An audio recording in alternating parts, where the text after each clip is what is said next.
Bom, essa é a reunião ordinária da Comissão Estadual da Verdade.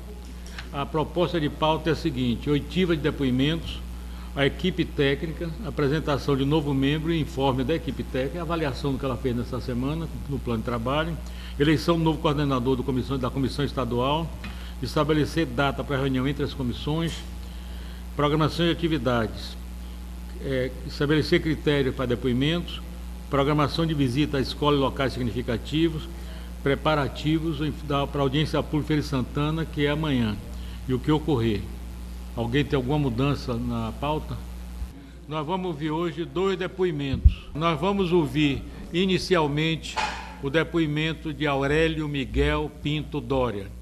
Ele nos dará informações importantes sobre a repressão política ao movimento estudantil, do qual ele foi vítima, a repressão que existiu também no interior da Bahia, mas também sobre atos e atuações de resistência ao regime militar.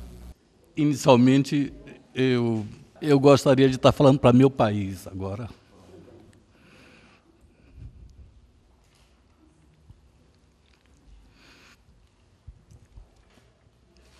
Minha imagem pode ser utilizada.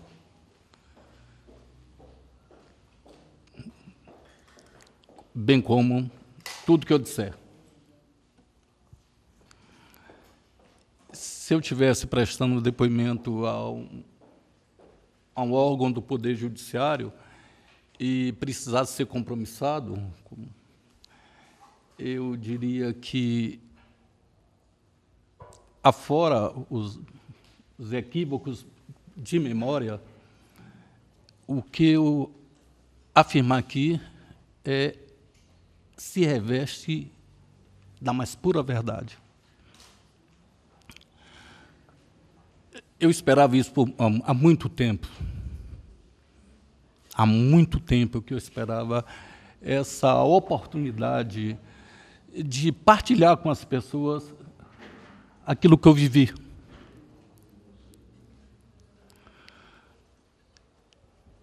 Eu não sou aquela vítima típica da ditadura, aquela pessoa que foi encarcerada durante anos, aquela pessoa que foi torturada estupidamente. Eu diria até que eu ajudei a ser um algoz da ditadura. Aí, como é isso, Aurélio? Eu vou contar. Eu nasci numa cidade chamada Feira de Santana, numa rua que chamava Rua de Aurora, que em plena ditadura militar, a Arena ia negociar conosco se nós permitiríamos a realização do comício ou não. Eu comecei a me interessar por política no colo da minha avó, que escutava a Rádio Marinque Veiga, escutava as pregações de Leonel de Moura Brizola. Com 13, 14 anos, ou 15 anos, não sei bem, eu já integrava o Grupo dos 11. Militava no movimento estudantil do meu colégio, um colégio público que chamava Colégio Estadual de Feira de Santana. Atuei na direção desse colégio como secretário-geral, vice-presidente, uma coisa dessa ordem. Integrei uma organização estudantil também chamada AFES, Associação Feirense dos Estudantes Secundários. Feirense dos Estudantes Secundários. Ponto aí. Chegou à Universidade Federal da Bahia.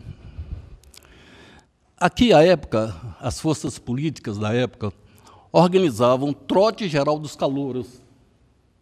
Não só como para dar boas-vindas aos calouros, mas também para fazer manifestações públicas já contra a ditadura, porque aí nós estaremos já no ano de 66. E aí, Vera, na porta do Palácio Rio Branco, ali na lateral do Palácio Rio Branco, a nossa passeata foi contida por um cabra muito famoso pela sua crueldade, chamava Major Etienne. Quando o Major Etienne começou a dispersar, não sei por que razão, a rua ficou vazia, eu caí na bobagem de correr sozinho, pegar um cartaz e levantar. Eu olhei para um lado, olhei para o outro, estava absolutamente só. Aí veio me pegar um soldado, que eu imaginei, o soldado é do meu top, é do meu tamanho. Aí eu bati no soldado.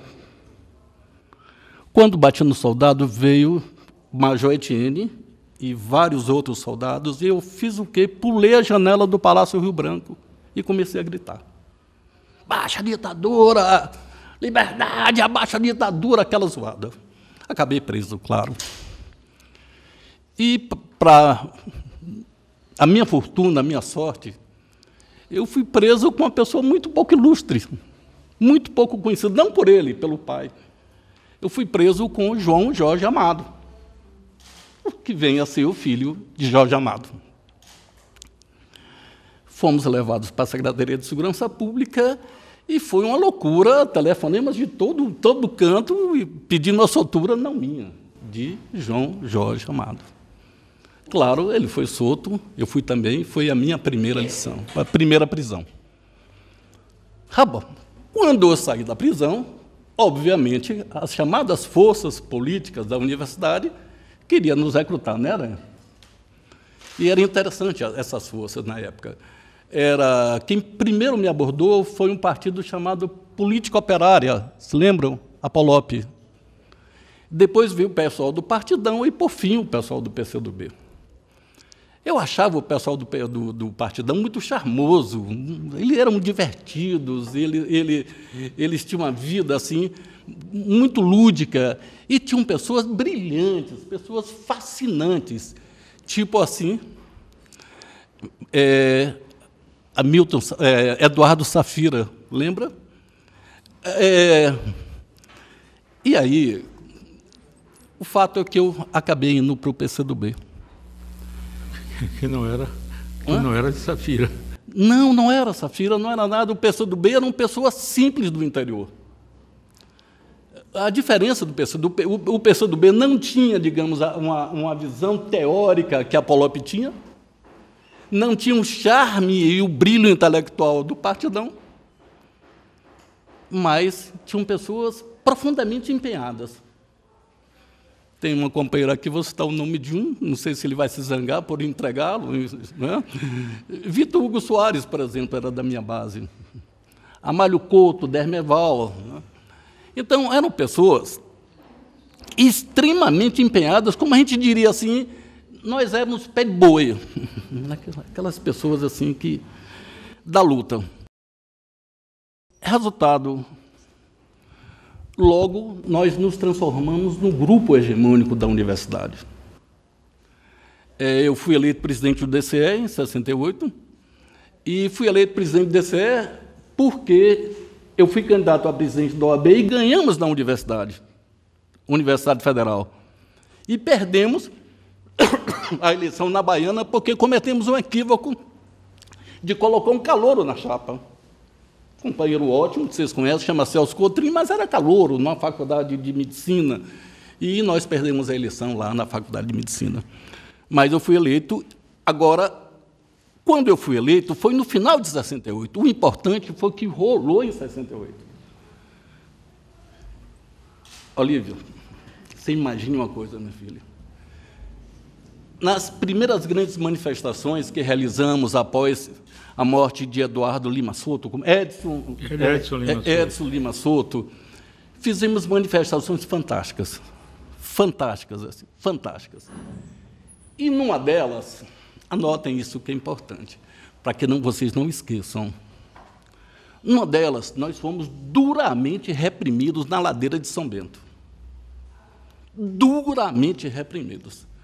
Quando nos enxergamos encurralados, o que nós fizemos? Nós invadimos o mosteiro de São Bento e tentaram nos abrigar. Então, dois tenentes invadiram o mosteiro de São Bento e quebraram a gente no pau. Você sabe o nome, não sabe? Um é o tenente Pitanga, não sei se ele pode ser até hoje que ele seja testemunho de Jeová, não sei.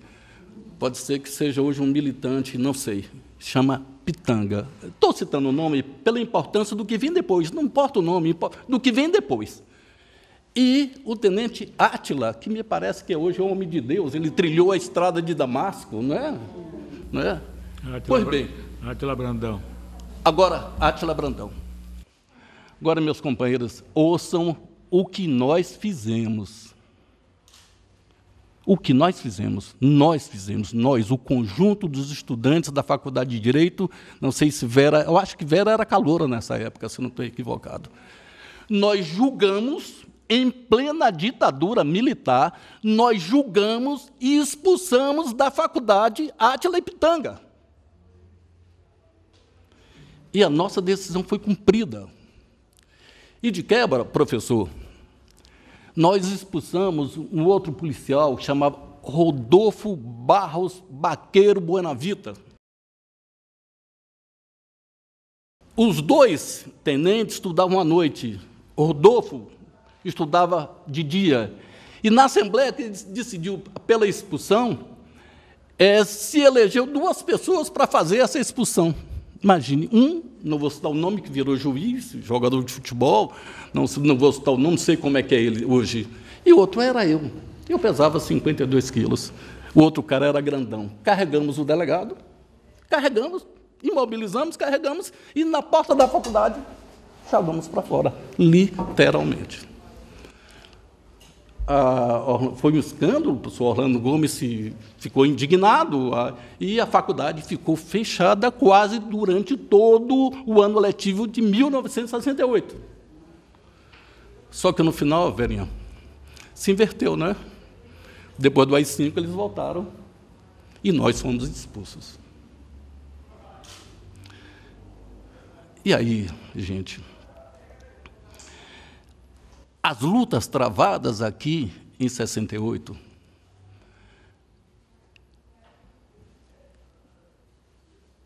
foram exemplo daquilo que nós éramos. Talvez a gente não tivesse preparado para vencer, mas a gente testemunhava com a nossa vida a nossa vontade de vencer.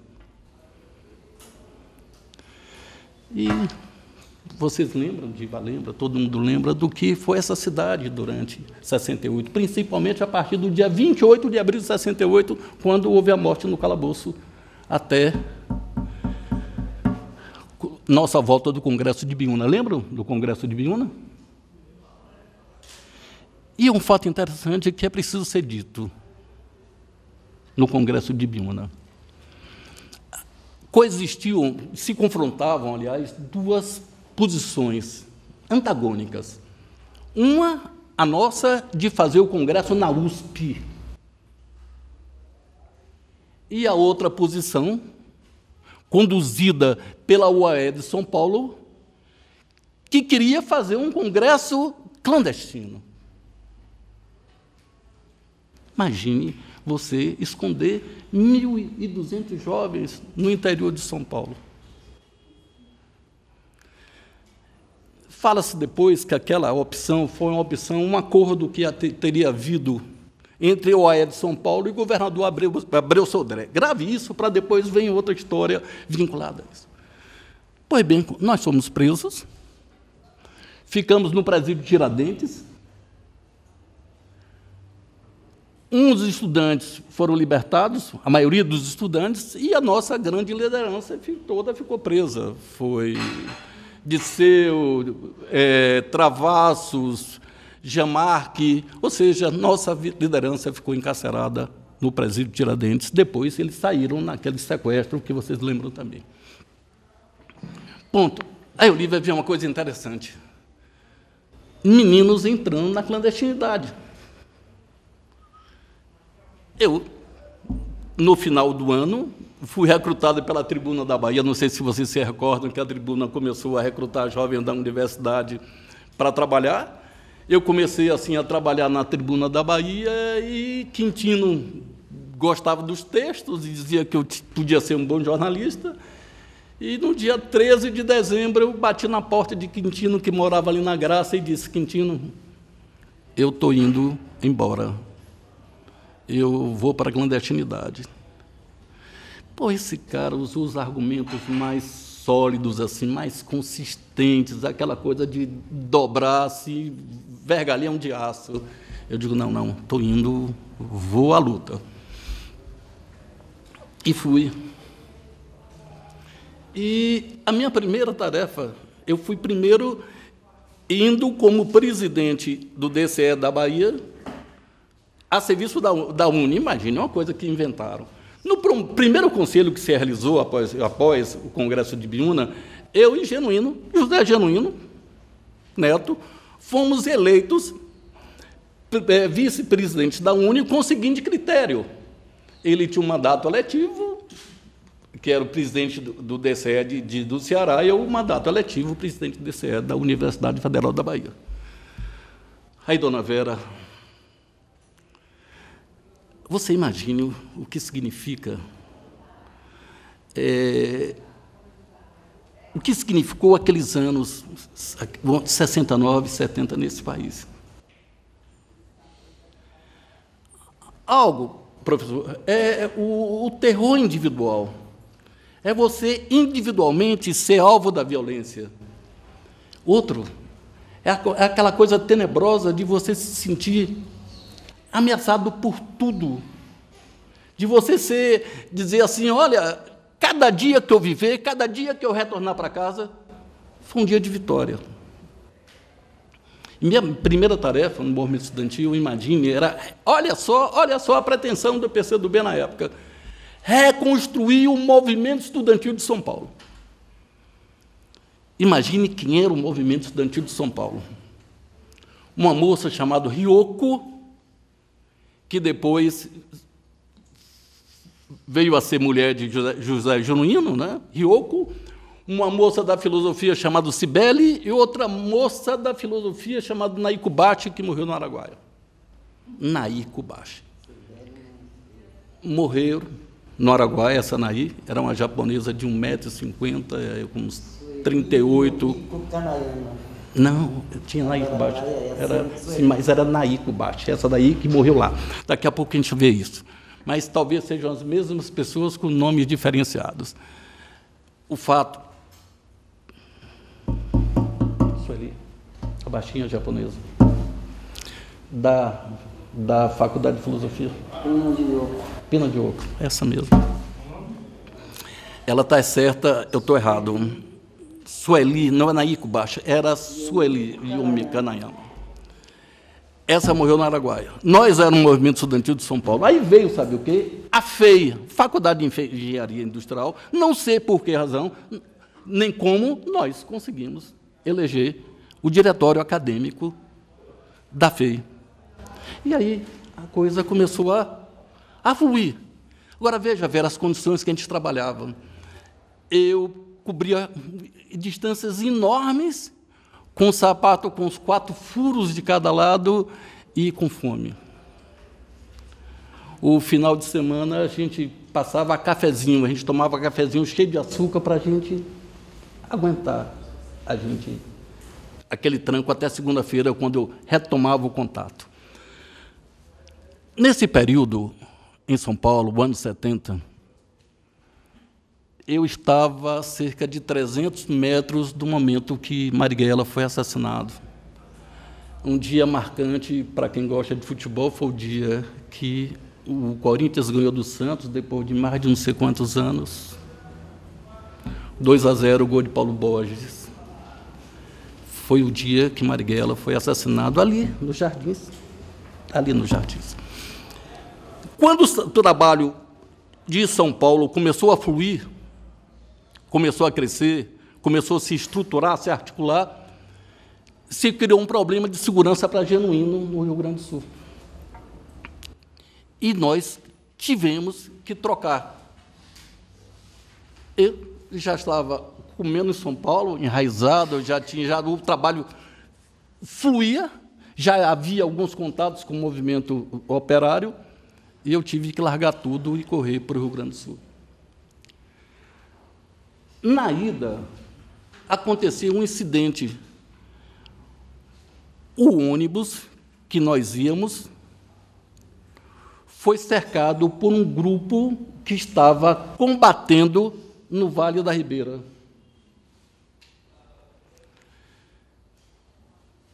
E a partir desse momento, Vera, eu não me recordo o que aconteceu.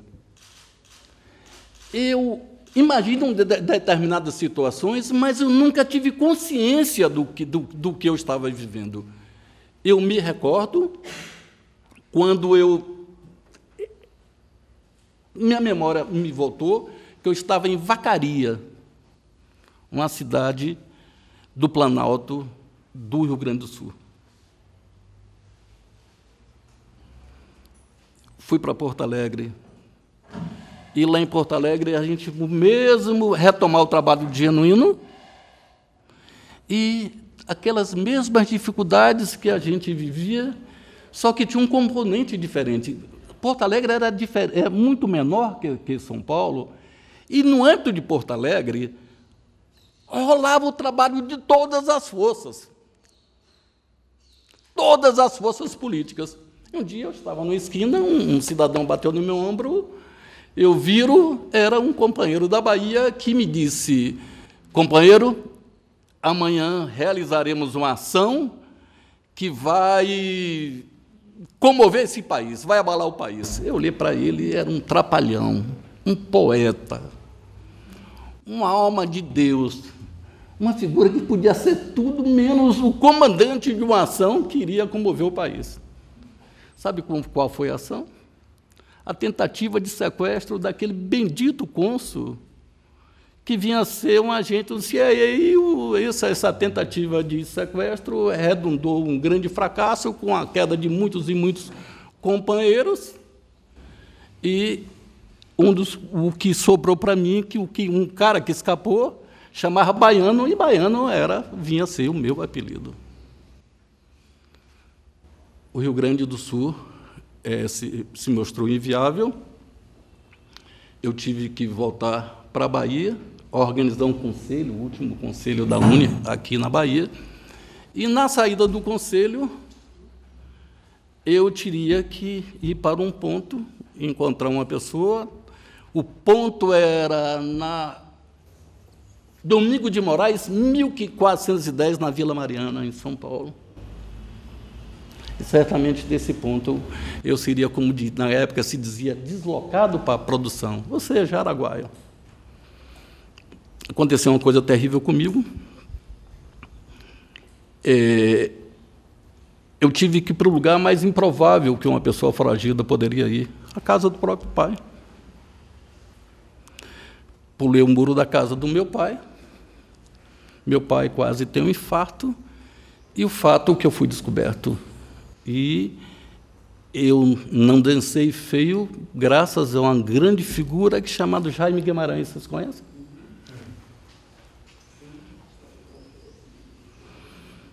E interessante, o que salvou minha vida é que não tinha um único rastro da minha passagem por lugar nenhum.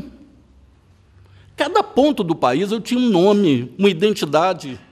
No Rio Grande do Sul, em São Paulo, eu era trabalhador da Pirelli. No Rio Grande do Sul, eu era aluno da Faculdade de Administração da Universidade Federal do Rio Grande do Sul. E, por ser uma pessoa muito comum, um aspecto físico comum, toda a repressão sabia que eu estava fazendo algo, mas ninguém sabia onde, como, nem o quê. Na auditoria da Bahia, eu tinha uns 5 ou 6 processos, mas por passeata, quebra da faculdade de odontologia, incêndio daquela de Brasil e Estados Unidos, ali perto da reitoria, que nós tocamos fogo, coisa dessa ordem. Não era consulado, não, nega. Não era bem consulado. Era desse tipo de intercâmbio, coisa daquilo. Eu tinha uns 8 a 10 processos, mas nenhum para assalto a banco, nada, coisa dessa ordem. Perfeito. Fiquei em feira. Jaime Guimarães conseguiu que eu ficasse, respondesse esse processo em casa. Aí veio algo que eu fiquei fascinado, que já notava no Rio Grande do Sul. Eu quero assinalar isso, professor. No Rio Grande do Sul, a gente passava por uma cidade, tentava articular um grupo, distribuía tarefas. Quando a gente retornava, Vera, o grupo se dissolvia. Ocorreu aquele fenômeno que chamava na época do desbunde. Lembram dessa expressão? O desbunde geral, as pessoas, sabe, perderam a fé na luta, o movimento estudantil se desmobilizou. Aí, no interior do Rio Grande do Sul, eu tive contato, Olívia, pela primeira vez com o MDB. O MDB coordenando uma luta dos pequenos produtores de leite que não queriam entregar o seu produto no frigorífico que estabelecia um preço vil. Eles queriam continuar vendendo o seu produto de casa em casa, como eles faziam. Aí eu comecei a ver, eu ia a reuniões, professor Joviniano, com 500 pessoas, 1000 pessoas, e discursos veementes contra a ditadura. Eu digo, meu Deus do céu, eu estou arriscando minha vida, não estou conseguindo reunir 10 pessoas, e esses caras conseguem reunir 500 pessoas. Que história é essa? Aí eu comecei a refletir se o caminho que a gente estava seguindo era o caminho mais consequente.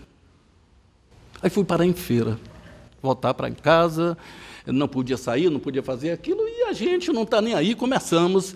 Aí eu voltei a ter contato com uma figura chamada Francisco José Pinto dos Santos. E aí, Olívio, pintou nosso primeiro embate nas eleições de Feira de Santana de 1972. Olha só. De 66 a 70, Feira foi governada por um cara da Arena chamado João Duval Carneiro, que fez um excelente governo. Depois foi sucedido um cara, Nilton da Costa Falcão, que exerceu o mandato por 2 anos, que fez um governo mediano. Mas o governador da Bahia era Antônio Carlos Magalhães. E aí, em 72, nós fomos para uma luta absolutamente desigual. Absolutamente desigual. A gente ter tanto tempo fora do poder, nós ficamos no poder com o Chico Pinto por 2 anos, que ele foi eleito e cassado. E fomos enfrentar a Arena, cara. Enfrentar a Arena. Para vocês terem ideia da desigualdade da luta, a gente tinha 4 bocas de alto-falante, corneta, uma bandinha com 4 integrantes, uma rural Willys velha e uma caminhonete velha para isso e um microfone e Chico Pinto enfrentar a Arena em Feira de Santana. E um fato pitoresco. No sábado, o penúltimo dia de apuração, a gente perdia a eleição por uns 400 votos. E tinha 2 jornais, aqui na Carlos Gomes, não sei se era Diário de Notícias e Estado da Bahia. Né? Diário do Estado. E eles. Hã? Diário de Notícias, com certeza. Perfeito. Eram os 2 do Diário Associado. É. Certo. O Diário de Notícias matutino e o Estado da Bahia vespertino. E aí, Olívia, a manchete do sábado, a ACM vence em Feira de Santana. Não era o candidato, não, que venceria, a ACM vence. Uma das maiores barrigadas da imprensa baiana. A ACM vence em Feira de Santana. Quando é 8 horas da manhã, no dia seguinte, nós tínhamos ganho a eleição por 172 votos. Quantos votos? 172 votos. Aí vem a parte agora do rapaz perseguido pela ditadura.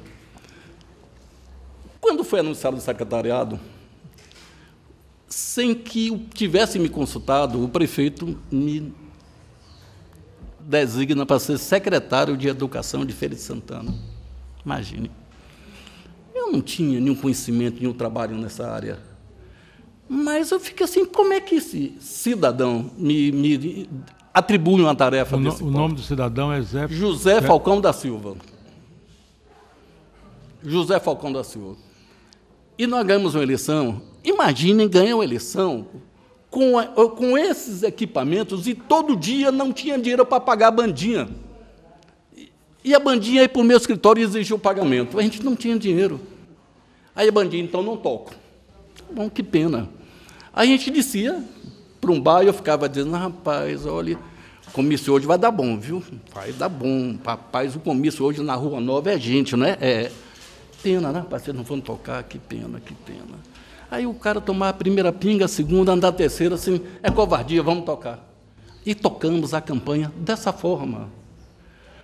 Em Feira de Santana, professor, para ver o que é a máquina da ditadura, quando tinha eleição, eram mobilizados Banco do Brasil, Banco do Nordeste, Caixa Econômica e as duas mais poderosas, a Receita Federal e a Receita Estadual.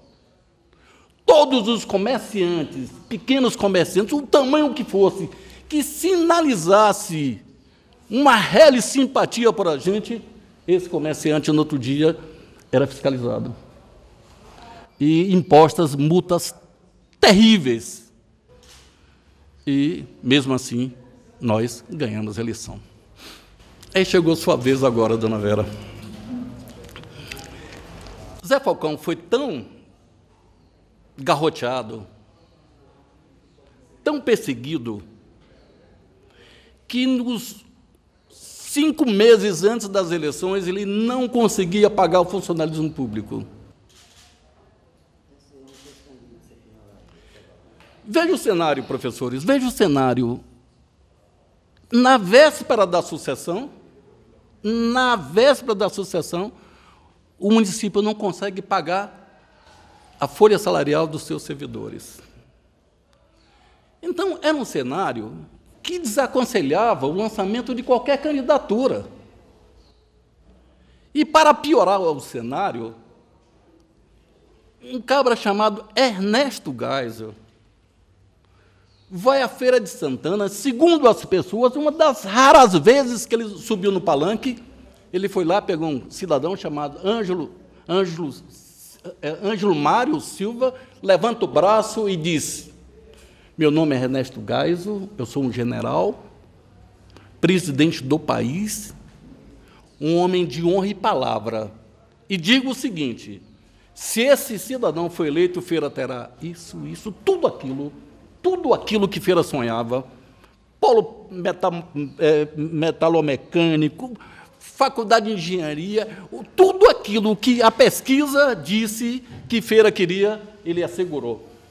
Minha palavra é essa, ponto. E nós, com 5 meses de salário atrasado, tínhamos que enfrentar essa máquina. Aí Chico Pinto estava preso. Esse problema de Geisel decorria de um discurso que Chico Pinto fez contra Pinochet, e Geisel tomou aquela luta de Feira como se fosse algo de pessoal.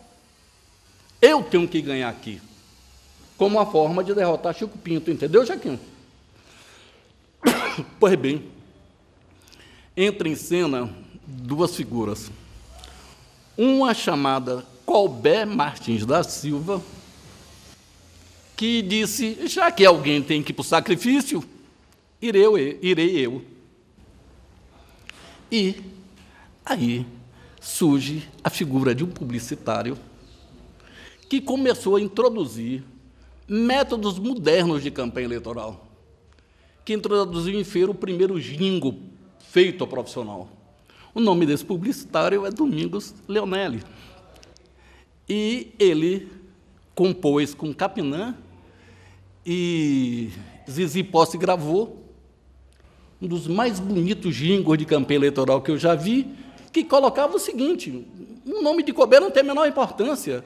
Importância tem Feira, que o Brasil conta com Feira. Então, a campanha de Feira se tornou plebiscitária, ninguém mais queria saber se tinha 5 salários atrasados, ninguém queria saber mais de nada. Queria o que Domingos e a nossa campanha colocou na cabeça do povo era Feira contra Geisel, Feira contra a ditadura. E aí, gente,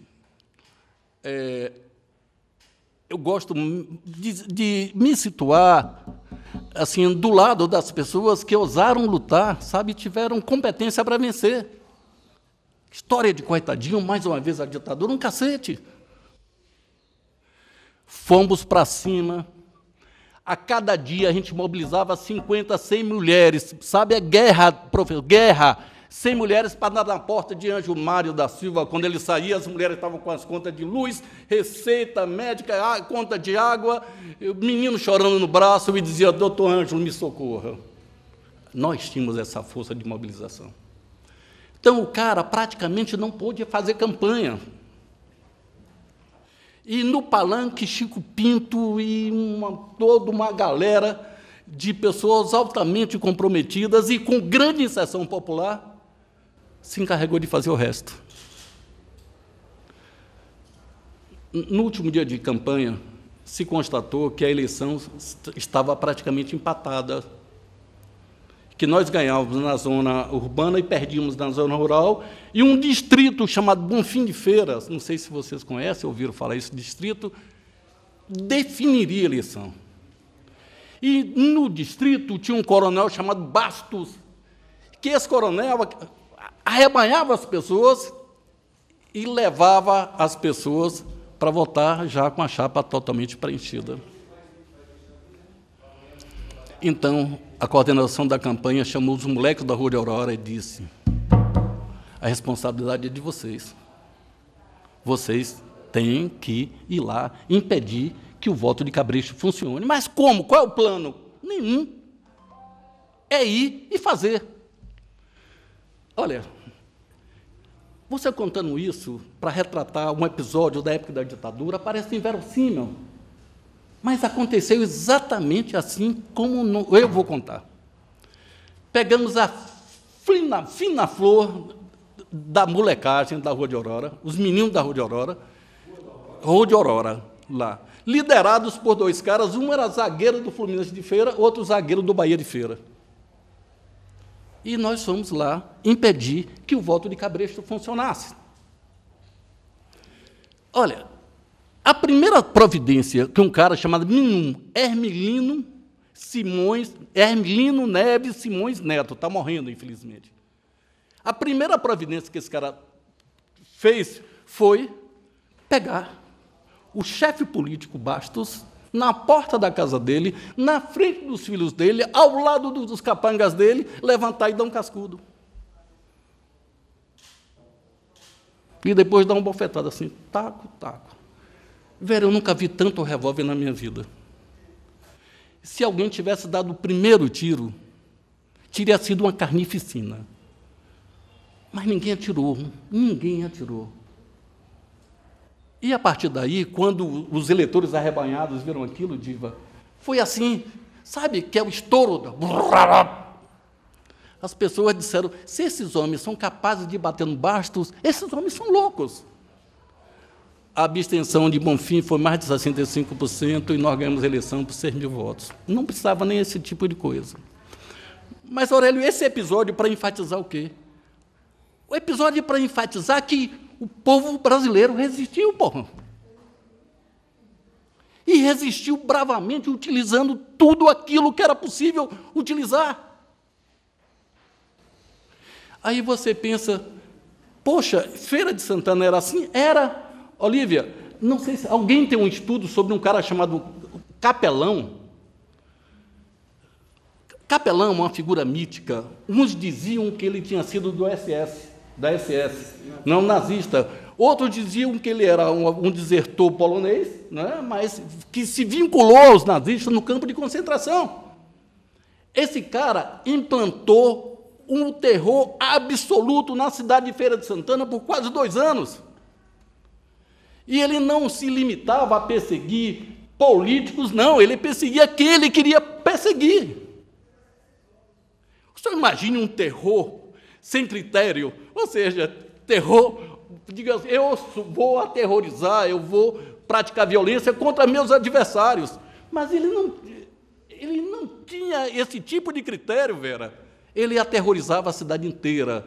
Se você era cabeludo hoje, ele botava na jipa, ele falava, na jipa. Se amanhã você tivesse cabeça raspada, se ele quisesse, na jipa também. Então, nesse cenário que esse Capelão implantou, nessa conjuntura que ele criou após a ditadura, que nós conseguimos vencer. Nós derrotamos isso. O capelão atuou de 64 a quanto? Ele 66? atuou de 64 até o final de 66. O episódio é tão grotesco que eu não vou contar, porque ele saiu. Ele tinha mania de sair na jipa, procurando. Um dia ele encontra um carro no mato com um casal, ele na jipa. Prendeu o casal. Uma das senhoras, uma senhora que estava lá dentro que entrou na jipa, era a mulher de um influente líder da Arena. Líder da Arena. Mas foi 66, sim. No início de 66. Eu não tenho dados precisos com relação a isso. Olha, veio 66, depois veio 78, e quando eu começo a falar de 78, eu tenho que homenagear, assim, com muito entusiasmo, um dos maiores, mais extraordinários líderes que eu já vi na minha vida, embora a dimensão do trabalho dele não tenha se tornado tão pública. Vocês já imaginaram sentado na mesma instância um grupo pró-Israel e um grupo pró-Palestina? Imaginaram isso? Manuel José de Carvalho conseguiu fazer isso. O professor Joviniano participou dessa instância, Aranha também ali participou. Chamava o Trabalho Conjunto do Salvador. O Trabalho Conjunto de Salvador, eu não saberia como conceituar, mas eu diria que foi o exemplo mais expressivo de uma frente popular. A gente conseguiu, Olívia, esquecer de você é Bahia, ótimo. Continue sendo Bahia, você é Vitória, ótimo. Mas o que é que você tem em comum comigo? O que nos une? Ao invés da gente cultivar, Olívia, o que nos separa, no Trabalho Conjunto de Salvador, nós cultivamos o que nos une. E o professor participou, que ele coordenava o trabalho de anistia, e viu surgir dali toda uma mobilização popular que culminou com o quê? Com o quebra-queima, lembram? De 82. Mas antes disso, gente, nós obtivemos vitórias que nós esquecemos que nós somos vencedores. Nós ganhamos o quê? A luta de Pituaçu, lembram? Ganhamos a luta do conjunto habitacional Miguel Comum, fizemos a primeira greve dos motoristas e cobradores, sem ofender tanto os interesses da população. Enfim, nós retomamos, ganhamos todos os sindicatos, a gente atua nas oposições sindicais, ganhamos todos os sindicatos, um por um. A pelegagem foi caindo assim, pedra de dominó, praco, praco, praco, praco. E Salvador se transformou numa cidade mobilizada. E em 1982, se eu não estou enganado, o Roberto Santos teve 82%, 86%. A oposição teve 82% dos votos de Salvador. E a luta de Pituaçu, o Silvinho foi embora, uma pena. A luta de Pituaçu foi algo de fantástico, porque fomos enfrentar pessoas que aparentemente eram do nosso campo e não era. E Pituaçu está lá, e como toda a luta de ocupação, os pobres ganham a luta e os ricos depois compram os terrenos. Ponto. Salvador, graças ao trabalho conjunto, liderado por Manuel José de Carvalho, se transformou numa cidade mobilizada contra a ditadura. Pois bem, para encerrar, eu fui para a roça.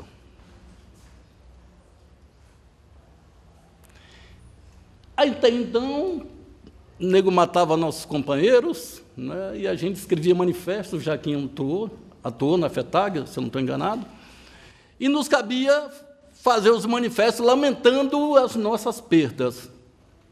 Mataram Eugênio Lira, expulsaram o pessoal de Boa Vista do Pichain, o pessoal do Procópio, que vocês devem avaliar o que aconteceu no Procópio.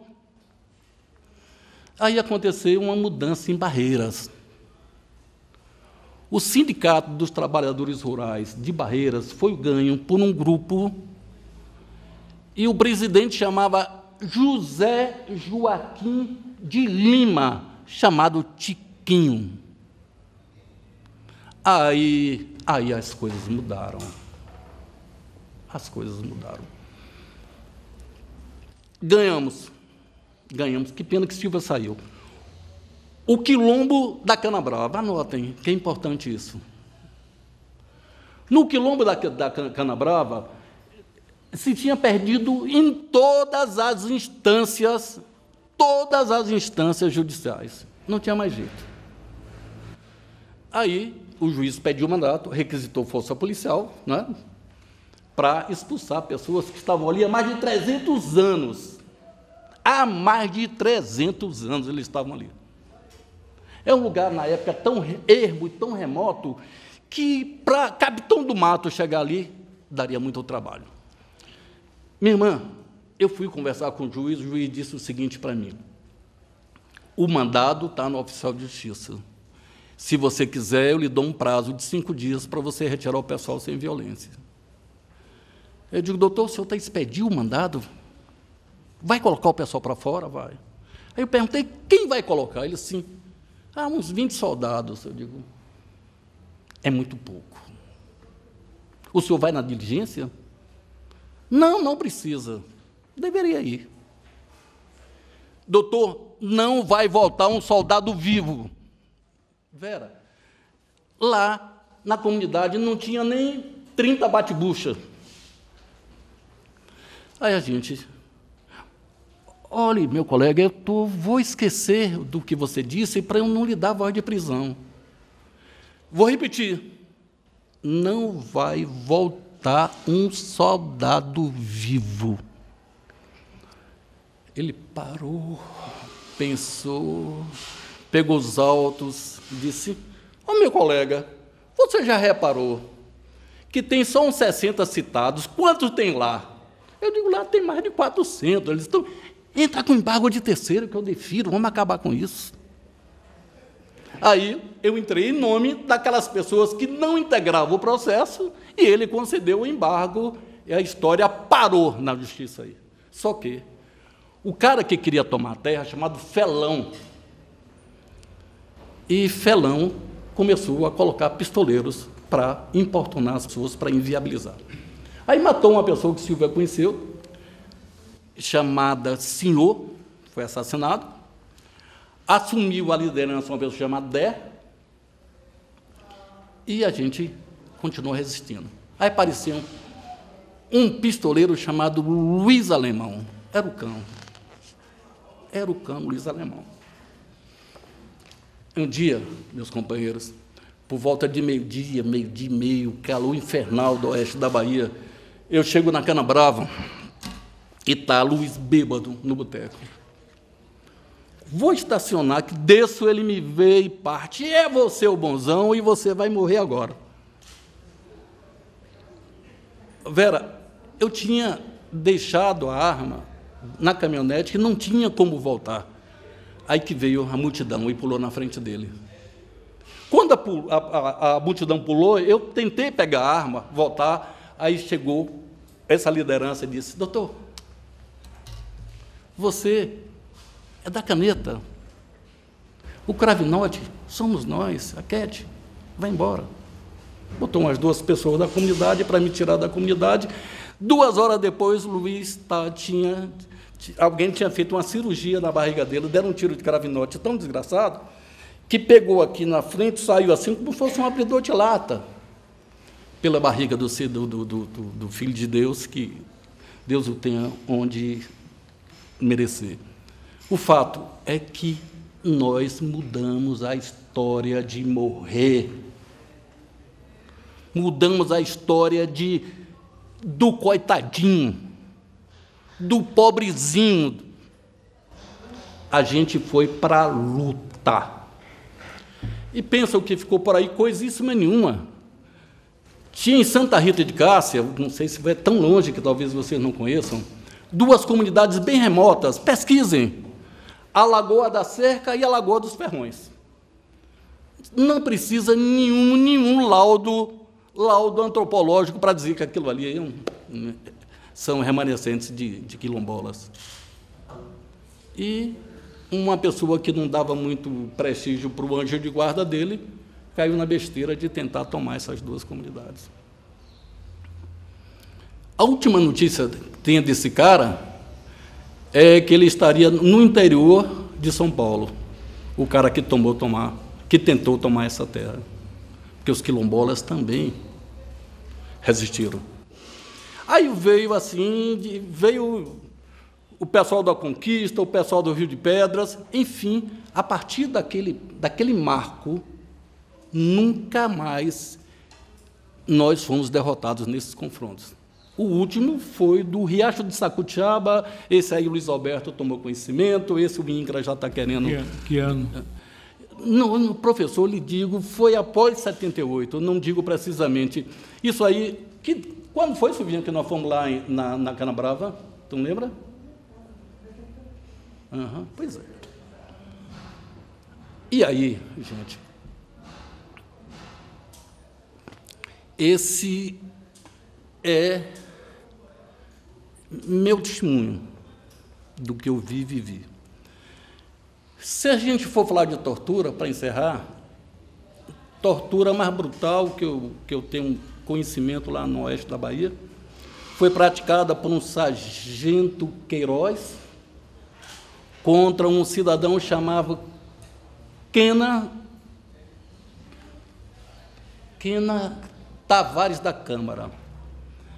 Ele utilizou um método que eu nunca ouvi falar, não tinha ouvido falar antes, que era pegar ferro em brasa, aquele ferro de passar da roça, encostar no solado dos pés. Esse cidadão, se ele estiver vivo, ele está aleijado das 2 pernas. O torturador foi Sargento Queiroz, está morto. E o primeiro nome eu não sei, mas posso descobrir, o sobrenome é Tavares da Câmara. Não sei, eu não vi isso em tortura nunca mais, mas tem uma baiana que foi submetida, talvez, às mais brutais das torturas, porque eram torturas que eles concebiam como se fossem científicas. Quebravam a resistência moral da pessoa para depois começar o interrogatório com a violência. Essa moça chama Jandira Gitirana. Ela foi estudante daqui da faculdade... Jandira Gitirana. Gitirana.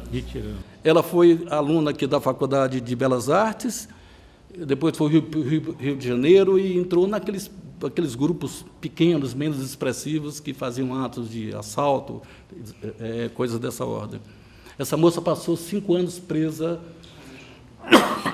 no presídio Tavaleira Bruce, é isso? É Tavaleira Bruce, no Rio de Janeiro. E... Talavera Bruce. Bruce. Então, são... No mais, uma das tarefas que eu tinha na Uni era levar para o Rio Grande do Sul, e do Rio Grande do Sul ia para o Uruguai, para fosse disseminar pelo mundo a sistematização das denúncias de tortura.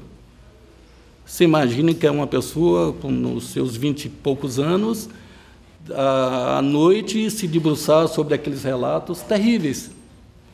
E um dos que mais me impressionaram é aquele relato da moça que foi colocada numa cela que tinha uma cobra e a moça tinha fobia à cobra e ela teve um ataque cardíaco. A tortura de Jandira é uma das coisas mais brutais que pode cometer contra uma mulher. Era adicionado diarrecos na água e no café, e ela colocava num cubículo que mudava de temperatura e de ruídos, e quando o remédio fazia efeito brutal, ela ficava imunda, eles tiravam dali e colocavam ela de 4 na frente do marido, que também estava preso. e dizia para ele: é essa daí, essa imunda, essa porca, que você vai perder a vida para defender? E ela era colocada de volta, professor, e quando tiravam, alguém fazia um gesto de ataque, de agressão. Quando ela esboçava qualquer tipo de reação, qualquer que fosse, não estava pronta ainda. Tinha que voltar até sair de lá sem que pudesse ter qualquer gesto de autodefesa. Encerrando, eu tive uma relação muito próxima com a Jandira, foi uma pessoa que eu gostei muito. Quando Jandira saiu da prisão, eu não soube, e um dia eu estava no Congresso Nacional, naquele período do início do governo de Sarney, aquela coisa toda, o Tancredo não tinha morrido. E um amigo disse: Lero, vou lhe apresentar uma pessoa. Aí veio, me trouxe uma pessoa, eu estendi a mão e disse: prazer, senhora. A pessoa se desmontou, e quando eu vejo assim, naquela pessoa totalmente degradada fisicamente, quando olho para os olhos, era Jandira de Tirana. É como se você promovesse um processo de envelhecimento que você, a cada dia, Vera, você envelhecesse um ano. Eu estava diante de mim um ser humano absolutamente destroçado. Eu não tinha mais como consertar a grosseria que eu tinha feito. E só fez perguntar: Janda, o que foi isso? Ela olhou para mim e disse: é a vida, companheiro, é a vida. E voltou, sumiu, e nunca mais eu tive notícia se está viva ou morta. Encerrei, gente, e perguntar assim: Aurélio, suas prisões, oh, meu Deus do céu, as bobagens. Eu, preso com o João Jorge, preso no Congresso de Biúna, que o pior foi a fome que a gente passou. Eu era preso toda sexta-feira, quando saía da aula, tinha 2 policiais federais que me levavam para lá, para a Polícia Federal. No final da tarde eu perguntei: prenderam por quê? Eles: não, nós não sabemos. Mas você sabe e nós vamos lhe pegar. E eu estava metido numa furada na época, que era o lance do doutor Cláudio, que o PCdoB vai ter que explicar um dia. Que diabo é esse doutor Cláudio, que tinha 5.000 homens mobilizados no sul da Bahia? No primeiro pipoco não apareceu nem meio homem. Eu queria muito que o PCdoB esclarecesse um fato que me intriga até hoje. Porque eu, Zé Olívio, Celso Cotrinho, Rosinha, um monte de gente viveu um tempão mobilizado para prover esse doutor Cláudio de meios para fazer a luta armada no sul da Bahia. Obrigado, gente. E vocês? Qual foi a pior violência que você sofreu? Foi você ter sido... ficar uma noite em Pelotas dentro de uma caixa d'água de cimento porque a casa estava cercada? Foi o terror que você passava quando você saía de madrugada pela Rua da Praia, que chama Rua da Praia, uma antiga em Porto Alegre, para você ir para a fronteira do Uruguai? Foi quando você recebeu dezenas de ameaças de morte? Isso nunca me afetou. A pior violência que eu sofri na minha vida, eu esperava esse dia, a pior violência que me destruiu completamente por um longo período, foi o que eu passei em 78. Quando? 1978. 78. 78. E não sofri da ditadura, não. Eu sofri dos meus próprios companheiros de esquerda, quando eu fui candidato a deputado estadual, que, faltando 15 dias para as eleições, surgiram denúncias que eu era grileiro. A maior violência que um ser humano que teve a trajetória de vida que teve, passar por isso. Nesse período, logo depois, eu comecei a namorar com Silvinha. E Silvinha ia para o sertão comigo, e ela nunca me disse, mas ela o tempo todo esperava que alguém viesse com o dedo na minha cara: saia daqui. E o que Silvinha via, eu participando de Assembleia de Trabalhadores, eu participando da luta, participando da militância. Passadas as eleições, eu processei o cara que espalhou a notícia e o cara disse: você é um grande cara, meu. Meu advogado foi Rui Erma, você conhece, né? Um extraordinário militante de esquerda. E o assunto eu cheguei a falar com você, com o Jaquinho, falar com o Renato, falar com o pessoal. Lúcia Lira, antes das eleições, se dispôs: Aurélio, eu te dou uma declaração. Eu não aceitei. Mas essa violência que eu sofri já passou. Que a melhor forma da gente responder violências como essa é a nossa prática. É o nosso dia a dia. É nossas opções que a gente faz em cada instante da nossa existência. Eu estar vivo, Vera,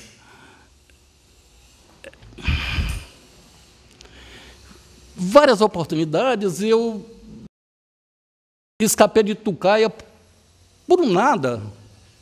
2 oportunidades, a arma mascou, sabe o que é mascar, né?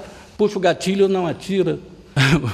Hoje tem uma aliada do PT que era meu inimigo mortal na época, não por questão pessoal. Eu atuava em nome do governo brasileiro, né, no INCRA, como diretor do INCRA. Ele atuava como gerente de uma empresa que foi desapropriada. E a empresa que achou que deveria me matar. E ele era a pessoa que tinha a tarefa de me matar. Hoje eu sou advogado dele, hoje ele compõe a aliança com o PT, e ele me disse várias vezes assim: já vi um cabra de sorte, mas, como você, não. Mas quem resolveu a história foi Silvinha, que está ali. O que é que Silvinha fez? Foi chorar lá nos pés de Valdir. Valdir mandou que Enio Mendes desse um jeito, e Enio Mendes deu. Deu um jeito da forma mais radical que se pode dar, mas deu. O fato é que eu estou vivo. E os caras que me matar não estão. Viva o povo brasileiro, obrigado. E que a gente reescreva a história do nosso país. Perdoe, só uma coisa. Quem conhece aqui Trindade? Maria Trindade, alguém conhece? Mas Padre Sérgio vocês conhecem, não conhecem? Sérgio Merlini? Conhece Maria Trindade? Maria Trindade foi uma extraordinária militante anônima dessa cidade do Salvador. A gente passava a noite carregando potes, escorregando naquela ladeira do conjunto habitacional Miguel Comum. Eu nunca vi uma menção a esta moça. Maria Trindade. Maria Trindade. E quantas Marias Trindades anônimas construíram o que a gente está vivenciando aqui. Bom, obrigado, gente. Bom, nós ouvimos um depoimento emocionante. Como foi definido previamente, não se colocou limite de tempo, foi importante. O texto de Aurélio, a fala de Aurélio é um texto emocionante, mas precisa ser precisado de algumas coisas. Pois não. Que houve uns avanços para lá e para cá na fala dele. Bom, pessoal, vou completar algumas coisas. Primeiro, você falou que era do movimento estudantil da AFES, Associação de Diferentes Estudantes Secundários. E o golpe em Feira de Santana? Como não entendi? Você era militante da AFES quando chegou o golpe em Feira de Santana? Não, quando chegou o golpe eu já estava na universidade. Eu já estudava na universidade, na Faculdade de Direito de Vitória, no Espírito Santo. Certo. Bom, a primeira questão era essa, porque não ficou... Não, eu não estava ainda na faculdade, eu estava no colégio estadual. Eu me recordo bem no dia 31 de março, eu estava no Porto de Vitória, arrancando paralelepípedo para fazer barricada. Agora, você imagine barricada paralelepípedo, a coisa mais besta do mundo, que chega um jipe e derruba. Quando a gente estava aquilo, um estivador virou para mim assim: mas, rapaz, nós somos muito bobo. Tu não está vendo que essa barricada de pedra vai valer nada? Vamos arranjar outra coisa. Quando a gente estava tentando arranjar outra coisa, chegaram aqueles carros de combate e todo mundo... Isso em Vitória... Espírito Santo. Espírito Santo. O que você estava fazendo lá em Vitória, Espírito Santo? Estudando, não. Certo. Bom, sabe por quê? Uma outra questão aqui, Sabe por quê? Não. Meu pai dizia que eu precisava me livrar das más influências de Feira de Santana. Bom. Porque eu tinha participado na semana anterior da derrubada de um galpão que estava caindo na nossa cabeça. Eu era secretário-geral do Grêmio Arlindo Barbosa e derrubamos o galpão. E meu pai achava que eu estava num péssimo caminho. Meu pai é uma pessoa conservadora, claro. Você falou que a mobilização da direito para expulsar o tenente Átila e o Pitanga.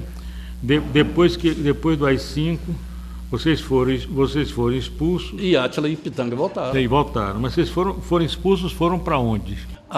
Eu fui para a clandestinidade. Não, mas você se formou em Direito. Eu formei em Direito 2 anos depois, na Escola de Direito da Universidade Católica da Bahia, quando o professor Manuel Ribeiro, exatamente, o Manuel Ribeiro fez isso. Se você permitir, só uma coisa, 30 segundos, porque quebra um pouquinho. No 5º ano da Faculdade de Direito, lá, eu faltava só o 5º. Você foi na Faculdade de Direito da UFSAL quando? Escute. Nesse período, eu fiquei na clandestinidade, né? De 14 de dezembro de 2008 a setembro de 1970. Se eu não estou equivocado, de 21 meses. Pois bem, quando eu voltei para a Faculdade de Direito, professor Joviniano, tinha uma aula, não sei se vocês ouviram falar, de Avante Brasil, Estudos Brasileiros, né? Era obrigatório para a gente se formar aquela coisa. E a gente não estava nem um mínimo a fim de fazer isso. Mas o professor Manuel Ribeiro nos chamou e disse, olha, a cabeça é a minha. Vocês somem no mundo e vocês não têm menor responsabilidade com nada. Se aconteceu alguma coisa aqui, eu que seria responsabilizado. Então, por favor, se aquietem. Isso é uma palhaçada, mas se aquietem. Só que, professor, tinha uma freirinha. Eu nunca vi uma freirinha tão terrível, que estava concluindo o serviço social, que ela achou de organizar a resistência contra estudos sociais. Mas organizar como? Na bagunça. Ela chegou, o professor dá aula, ela começa a soltar trinados, aí o professor virava e dizia assim, freirinha, se comporte, que trinados são esses? Professor, eu sou o Irapuru. Eu estou fazendo uma homenagem à Transamazônica. Então, com essa safadeza, no final, no dia que eu quase expulso, porque a freirinha disse, toma essa maçã e corre atrás de mim. Aí eu saquei logo, né? Comecei a correr atrás da freirinha, né? E peguei a freirinha, simulei uma gravata e peguei a maçã. Você vai provar o fruto do pecado. Aí aquela gozarra na sala. Quando está essa história, prova ou não prova, o professor Manuel Ribeiro entrou, bateu no meu ombro e disse, como você me desaponta, como você me desaponta. E freirinha, eu gostaria muito de saber o que essa freirinha fez da vida, porque certamente ela não continuou em ordem nenhuma. Bom, gente. Você falou também que havia 2 pessoas no Congresso, para a realização do Congresso da Unibiúna. Eu não entendi bem os dois, o grupo que defendia que fosse clandestino. Só os grupos. O grupo vinculado à UE de São Paulo. União dos Estudantes de São Paulo, UE. Que defendia que fosse clandestino. Que fosse fazer clandestino. E quem defendia que não fosse? Quem defendia era a aliança PCdoB-AP. A nossa liderança chamada João de Paula, que é um estudante de São Paulo, ou de Fortaleza, um estudante de medicina brilhante, que seria o nosso vice-presidente na chapa liderada por Jean-Marc. Bom, você disse que voltou para a Bahia e organizou um conselho. Foi, como tarefa de UNE. Não organizei o conselho, organizei a realização do conselho, porque o conselho foi organizado pela diretoria da UNE como um todo, organizado como cada estado escolhia 2 delegados. E esses 2 delegados se reuniram, 2 de cada estado que estiveram presentes, se reuniu aqui em Salvador. Foi a última participação que eu tive no movimento estudantil. Certo. Que na sua fala parecia que você tinha organizado esse conselho e a partir daí você tinha voltado para a Bahia. Não. Agora vou esclarecer. A partir da realização desse conselho, é uma coisa que me constrange muito, mas eu vou falar. É bom falar. estava muito doente. Muito doente. E a minha doença consistia numa verminose muito agressiva, que ela corroía o meu intestino inteiro. Assim que o bolo fecal começava a se formar, eu sentia dores insuportáveis, de gritar, onde eu estivesse, de gritar. Não me lembro o nome desse verminose, me parece que era Necato americanus, uma coisa dessa ordem, não me lembro, eu sei que é uma coisa terrível. E quando o bolo fecal se formava, eu não conseguia resistir. No dia que eu estava saindo, aconteceu isso ali, em Nazaré. E quando aconteceu, eu peguei um táxi, o cara queria me bater assim que entrou, e eu pedi que ele me levasse aonde eu estava, embora corresse um risco. Quando eu voltei para onde eu estava, o aparelho tinha caído. Ali à direita de onde eu estava, ali não sei se é Brotas ou Cosme de Farias, eu não sei. Eu sei que caí no mato, você se lembra que tinha, hoje onde são avenidas, tinha um monte de vale naquela região. E eu me escondi naquele vale e não tinha como procurar ninguém, sob pena de expor as pessoas com quem eu conhecia, com quem eu militava, as pessoas que eu me articulava, e foi quando eu optei para a casa do meu pai, fui descoberto na casa do meu pai, e Jaime Guimarães, que me livrou a cara, embora eu ficasse um monte de tempo sem poder fazer nada até que eu ingressei no MDB. Certo. Você falou, quando você foi preso, foi Jaime Guimarães que lhe salvou. Foi. O que foi que Jaime Guimarães fez?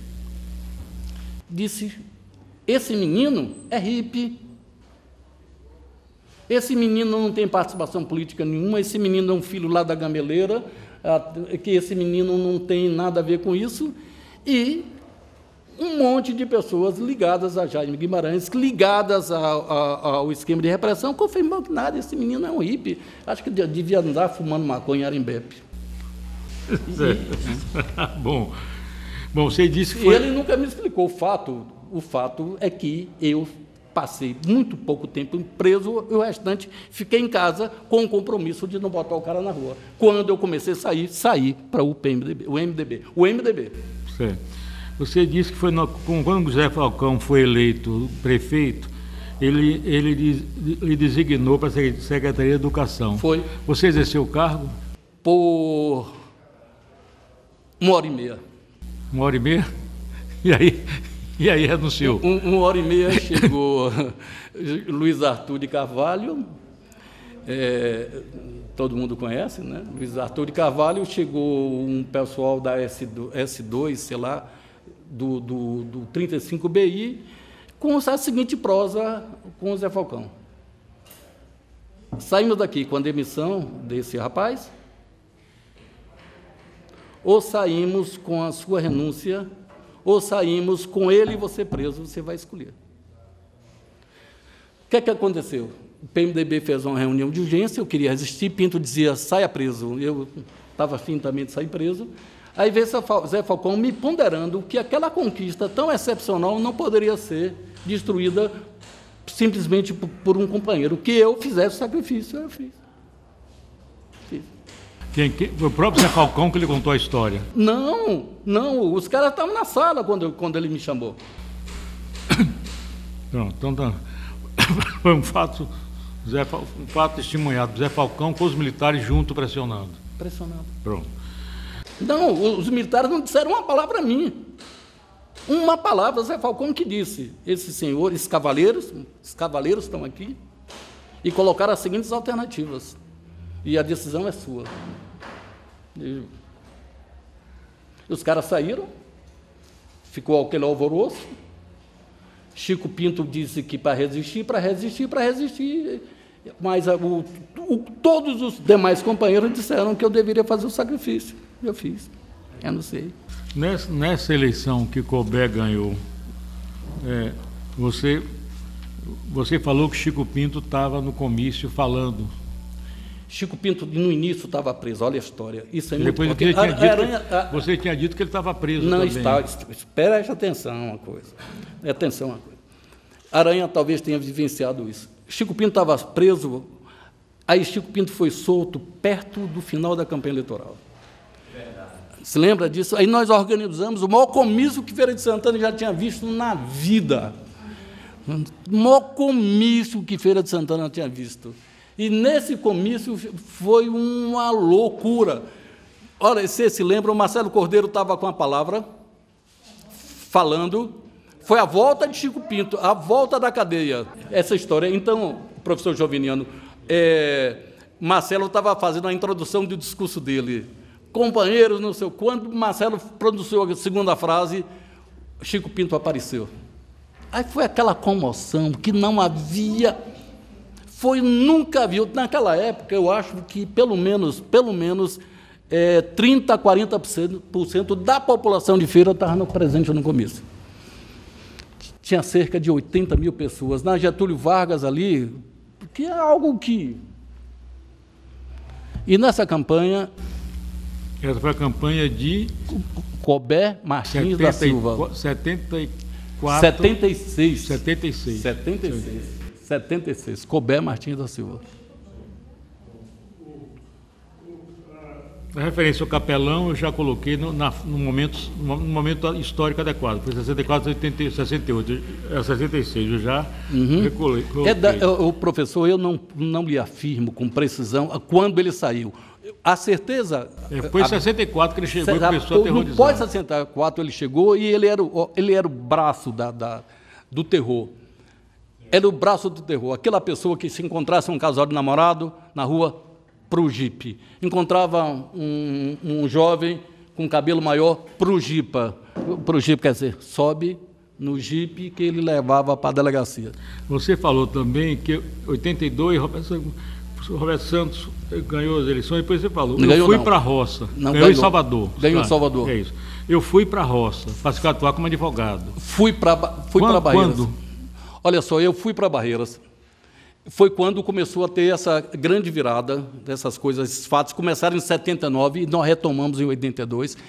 E aí professor, eu quero checar, você já tinha se formado como advogado? Já, eu formei em 71. 71. Você se formado advogado, você foi para a Barreira, para a região, em que ano mais ou menos? Quando? Eu fui para Barreiras assim com a vontade de ficar. Foi exatamente em torno de 82, 83. Agora, olha só que esse fato eu pulei. Quando foi que Valdir... Desculpe perguntar, que eu estou agora fechando o depoimento. Você foi para Barreiras, em 82, 83, com alguma orientação partidária, política? Não, eu tinha orientação do MDB, porque, olha só, o PCdoB mudou. Né? Teve um determinado momento... Né? Que houve uma mudança do PCdoB. O que é que eu fiquei? Nesse tempo, eu tinha uma articulação mais próxima com Domingos Leonelli. E tanto que na eleição de Valdir, nós votamos lá em Domingos Leonelli nessa época. Deixa eu te falar uma coisa. Tem um negócio, professor, que é importante, é que quando eu estava em Barreiras, eu fui convidado para ser diretor do INCRA. Diretor de Assuntos Fundiários do INCRA na Bahia. O superintendente era José Carlos Arruti. E, se for importante, é uma etapa que a gente tem que deixar... E esse período que Arruti era secretário do INCRA, já não superintendente. Superintendente, já foi depois da eleição de Valdir? Não, ele começou antes. Ele começou antes da eleição de Valdir. O Valdir se elegeu no ano subsequente. Então foi em 85 que ele começou. Foi o governo de Sarney. Nós entramos com o governo de Sarney. Valdir foi eleito um ano depois. Então foi 85. Exatamente. Mas já ministro da Previdência Social. Bom, já foi depois depois do fim da ditadura com Sarney. Então, uma outra questão aqui, você quando você voltou a falar das suas tarefas de estudante, você disse que era preso toda sexta-feira. Quando eu estudava na Católica. Eu tinha tinha duas aulas, uma aula de medicina legal com o doutor Zé Lima e uma aula de direito civil com o professor Baraquiso Lisboa, né? Baraquiso Lisboa. Quando eu terminava a aula, professor,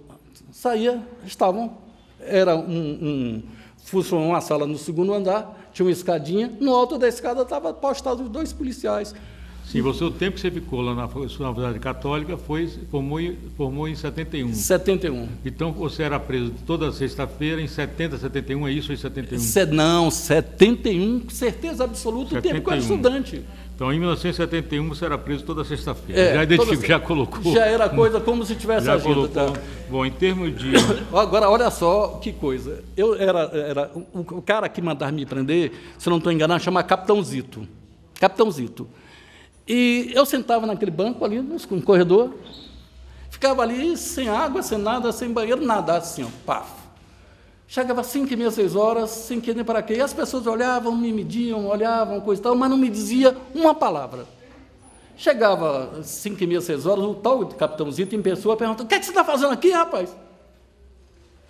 Aí eu dizia: capitão, o senhor mandou me prender? Ele disse assim: rapaz, eu tinha esquecido. Vai embora, mas... Eu pergunto: por que está acontecendo? Ele disse: não sabemos, você sabe. E nós vamos lhe pegar. Pronto. Tem mais alguma coisa? Deixa eu te falar uma coisinha. No dia anterior à prisão minha, eu soube, aí foi uma tarefa partidária, eu soube que um determinado grupo político tinha umas armas. E nego inventou: Aurélio, tu tem que expropriar essas armas. Porque esse pessoal não é de dar tiro em ninguém. Nós precisamos para mandar para o doutor Cláudio, lá no sul da Bahia. Eu vou lá, dou um jeito e pego essas armas. 71. E o meu parceiro nessa história é uma pessoa que, anote o nome, ele já está morto, não tem problema nenhum. Chama João Leal, um grande juiz de direito.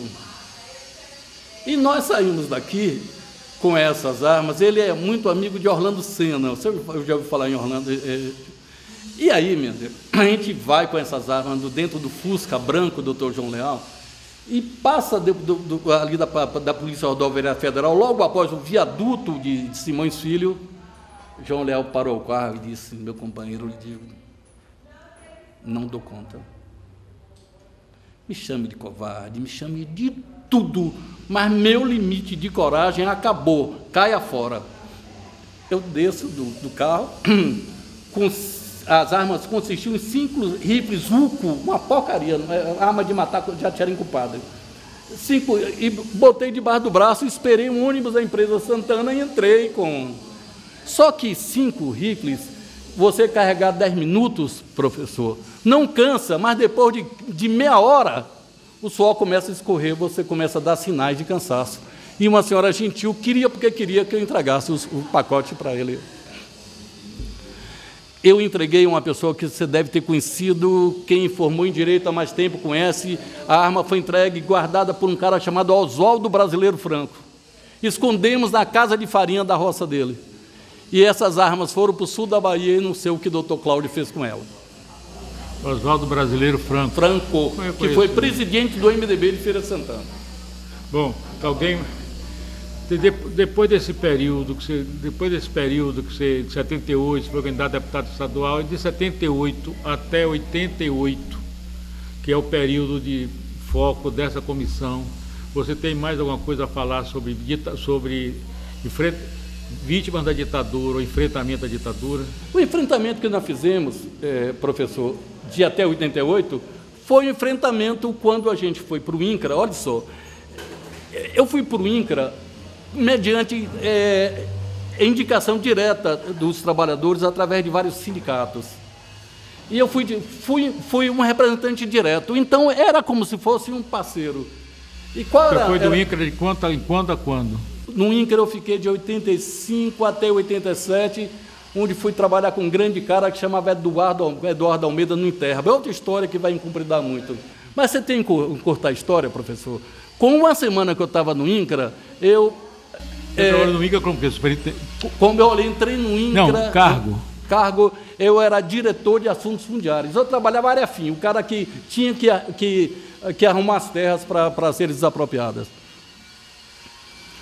Mas sei, professor, que na primeira semana do INCRA estourou um tiroteio em um lugar chamado Poxim, no sul da Bahia, 18 mortos.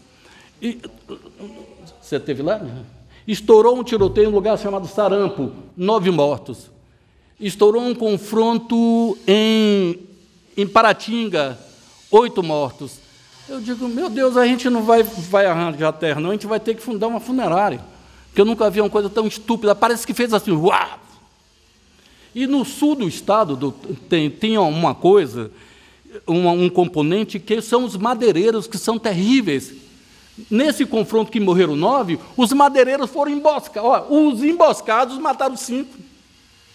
Imagine se eles tivessem emboscado. Você vive lá, não teve que ler. Hã? Foi em Paratinga. E lá também. Você esteve lá?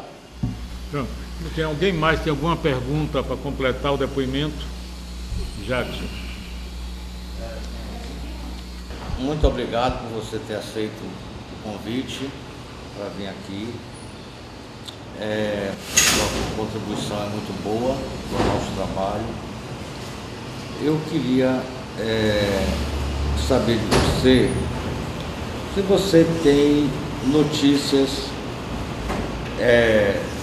de companheiros. Em 68 eu entrei na faculdade, Vera entrou em 67.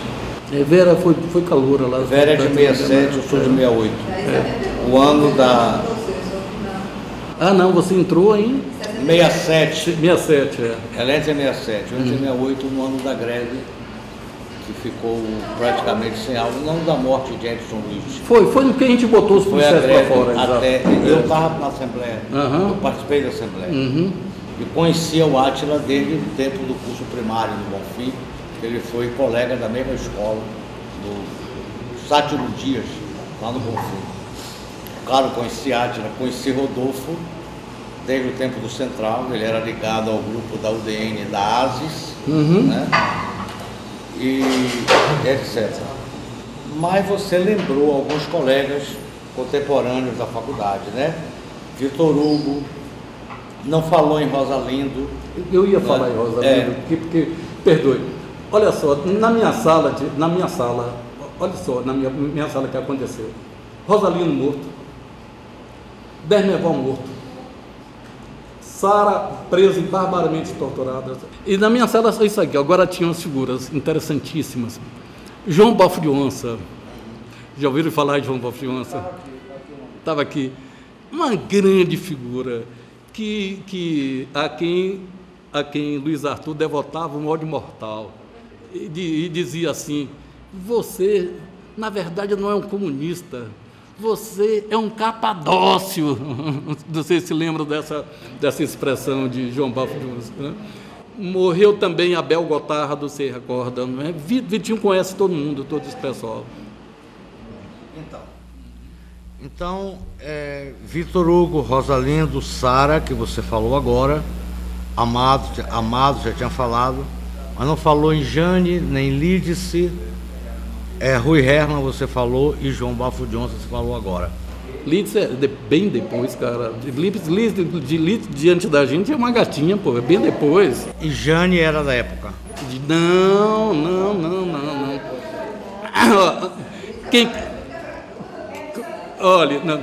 Olha, se vocês pegarem o Jornal da Bahia, que cobriu a greve dos motoristas, você vai ver, eu estou em cima de uma mesa falando, e quem está embaixo, assim, atenta, é Lídice da Mata. Ela é bem mais nova do que a gente. E você está dando uma notícia interessante, que Sara foi torturada. A notícia que eu tenho é essa, ela nunca assumiu para mim, nem nunca o partido me disse. Mas eu tenho fontes, eu peço até desculpas de abrir algo que talvez ela não quisesse, que ela foi torturada, sim. É uma informação que eu não tinha. Essa informação eu tive há pouco tempo, e ela teria sido presa no sul da Bahia. Eu peço desculpas muito por ter me alongado. Pô, não, Diva. Não terminou ainda não. Então tá bom. Desculpe, Diva. Todo mundo. Só para confirmar ou não. Certo. O capelão era o padre Edmundo? Era, o nome dele? Acho que era padre Edmundo. Ele era capelão do Colégio de Santa Bernadette e do quartel dos Redendezeiros. Eu não tinha essa informação. Era um meio polonês. Exatamente. Sei que tinha uma lenda sobre... Vocês... Todos nós fomos crianças uma vez, e eu falando no bicho-papão, Ele era o bicho-papão. Eu conheci ele. E mãe fala assim, já vê um capelão, os meninos chispavam para dentro de casa. Eu conheci ele. Conheceu? Eu queria saber, assim, além de Sara, sabe-se desses colegas, Vitor, Rosalindo morreu no Araguaia, né? Morreu no Araguaia. Vitor, Dermevon morreu no Araguaia. estão vivos, Vitor. Vitor tá.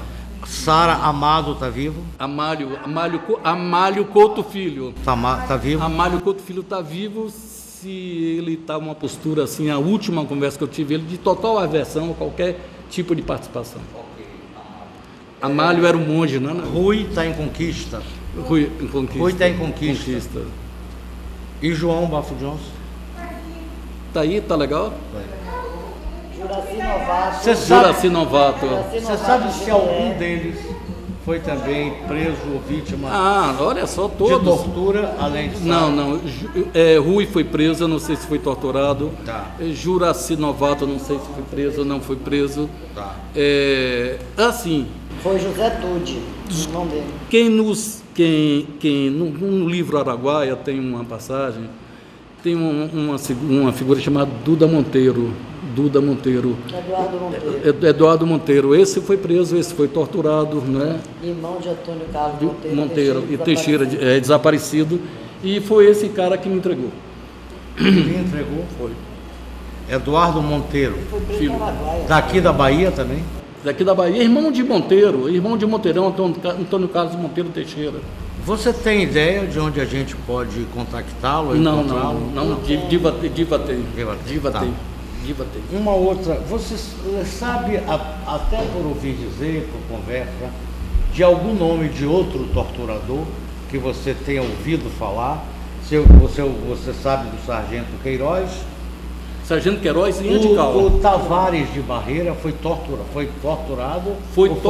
Ele foi torturado. Foi torturado. Torturado, ele foi aplicado na sola dos pés dele. E a gente tem como encontrá-lo? Esse tem impressão que morreu. O Queiroz morreu com certeza absoluta. E o Tavares? E o Tavares não tenho certeza se morreu. Não e além do Queiroz, você tem notícia de nome de algum torturador aqui na Bahia ou contra baiano? Se lembra de um cara que era campeão nacional de karatê, o Caribé? Esse era torturador. Ele era ligado à Polícia Civil, Militar? Não, ele era ligado ao Exército. Ao Exército. Eu acho que na Bahia, não sei se em São Paulo aconteceu, se fazia assim, por exemplo, pegar pessoas de várias corporações. Ele era conhecido como sargento, capitão, tenente, alguma coisa? Só Caribé. Ligado ao Exército. Caribé Karatê, coisa dessa Pegava ordem. até civil. Você não sabe se ele está vivo ou não? Não sei se está vivo. Tá. E... Tá vivo, doutor Tá Jacques. vivo? Doutor Jacques, você tá vivo. Mora no sul da Bahia, ensina no colégio Itapuã. Não, ele dá aula no colégio em Itapuã. Dalmar não, o Evandro Caribé. O Dalmar acho que morreu. Tem outro cara Mas o Evandro que também foi. vocês deviam procurar. Irmãos. Tenente Galazães. Ele se viu no 4º Batalhão de Engenharia e Construção em Barreiras. Torturador. Como é o nome dele? Tenente Galazães. Tenente Calazães. Hoje ele é todo fagueiro aí. Ele serviu onde? Hã? Serviu onde? Serviu no 4º Batalhão de Engenharia e Construção. 4º Batalhão do 4º de BEC, Engenharia. Barreiras. 4º BEC de Barreiras. Barreiras, ele se viu. Ok. Hã? Se viu isso logo após, entre 64, 70, 71, 72. 72 eu tenho certeza que ele estava lá. No início do seu depoimento, o senhor se considerou, na realidade, um algoz. Para utilizar, porque na verdade, algoz no sentido de que eu não me sinto um coitadinho. Eu sou, por exemplo, solidário à dor do todo o povo brasileiro e todas aquelas pessoas que foram presas, torturadas e mortas. Mas como eu não passei por esse processo de tortura, eu me sinto que eu bati mais do que apanhei. Tá nesse sentido. Não é bater fisicamente, bater politicamente. Driblou também. E muito, eles me procuraram muito, correram muito atrás de mim. Muito atrás de mim. E um dos episódios que eu lembro com a Aranha, Celso Cotrim vivenciou, que faz Luiz Arthur tem um ódio mortal, não sei se ele está vivo ou morto. Eu estava telefonando ali na entrada da residência do universitário, ali tinha um telefone único, a gente falava dali. Quando eu acabo o telefonema, entrego ao Curió, que era o porteiro da residência, chega Luiz Arthur de Carvalho em pessoa com os 3 ou 4 agentes. E ele foi com aquela imponência dele, Aurélio Miguel está por aí, o Curió quase morre. Eu virei para ele e disse, está. O senhor quer que eu vá chamá-lo? Me faça o favor. Eu fui. Eu saí lá embaixo, naquela escada. Eu e o Celso Cotrim vivenciou comigo isso. E a maior lesão que eu levei foi das urtigas naquela ladeira ali, que eu me queimei muito na urtiga. As pessoas do PCdoB não me achavam muito ortodoxo. Eu gostava de jogar bola, de torcer para o Bahia, sabe? Brincava muito, gostava de carnaval. E eles diziam que eu era mais próximo do PCB, do Partidão, porque eu não era uma pessoa ortodoxa. E me dava com todas as pessoas. Tinha essa, você. E tinha uma pessoa, meu Deus do céu, Anfilófio, que era um cara tido como gerbe. Ele chamava Juventude Estudantil Revolucionária Brasileira, um órgão de direito. E o que eu falava com o Anfilófio? Do Bahia. Anfilófio gostava do Bahia, eu falava do Bahia. E ele me tratava bem, eu tratava.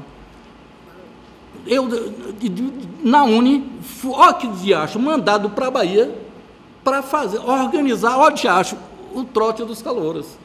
Eu digo, gente, eu ir para a Bahia, você está me dizendo assim, Aurélio vai preso. A tarefa, tá bom, vou cumprir. Ele veio para a faculdade. Quando eu entrei na faculdade, foi um escândalo. Um escândalo porque todo mundo receou de que eu pudesse ser preso. Quando eu estou na sala de aula, batendo, chamando as pessoas para a cantina ali embaixo, Vera, a Anfilófio encosta em mim e diz, Aurélio, você tem pouco mais de 30 segundos para escapar, que a faculdade está sendo cercada. Aí a história que Luiz Arthur tem raiva de mim. A Faculdade de Direito foi efetivamente cercada, só que nego não considerou o auditório que tinha no fundo, que tinha uma parede de vidro. O que eu fiz? Peguei um banco na cantina, botei na frente, vim correndo e prá! Claro que o PCdoB amplificou, né? Disse que eu tinha saltado o 10º andar. Tá? Pois é, o senhor entendeu, não é? Porque naquele tempo precisava de heróis. E mais uma vez, Luiz Arthur me viu escapar assim, na hora que ele estava assim, já com... Nesse episódio interessante, que eu me cortei todo, fui para o pronto-socorro, fui atendido, e depois fui me esconder, sabe onde? No Paraíso, esconder na escola de enfermagem. Maravilha.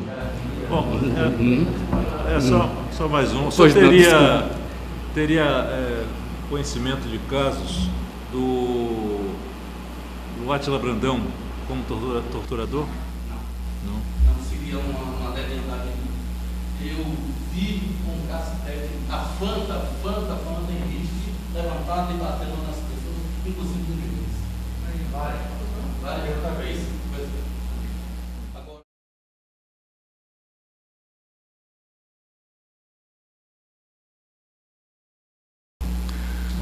Pronto. Obrigado. O Jackson está propondo, depois da audiência, nós temos um intervalozinho, é isso? 5 minutos antes de ouvir o livro. Então, com o nosso